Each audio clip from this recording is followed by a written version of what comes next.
சங்கீதம் 16:11 சொல்கிறது, உம்முடைய சமூகத்தில் பரிபூரண ஆனந்தம் உண்டு. தேவனுடைய ஆலயம் நித்திய மகிழ்ச்சியை தரும் என்று வேதம் சொல்கிறது. உம்முடைய வீடு சகல ஜனங்களுக்கும் ஜெப வீடு எனப்படும்.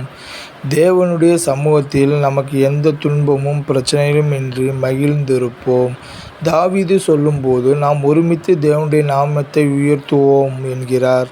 உமது ஆலயத்தில் சமாதானமும் உம்முடைய வலது பரிசத்தில் நித்திய பேரின்பமும் உண்டு. தேவன் நம்மை ஆவிக்குரிய சகல ஆசீர்வாதத்தினாலும் ஆசீர்வதிக்கிறார். எபேசியர் 1:3 சொல்கிறது, கர்த்தராகிய இயேசு கிறிஸ்துவின் பிதாவாகிய தேவனுக்கு ஸ்தோத்திரம். அவர் கிறிஸ்துவுக்குள் உன்னதங்களிலே ஆவிக்குரிய சகல ஆசீர்வாதங்களினாலும் நம்மை ஆசீர்வதிக்கிறார் என்று.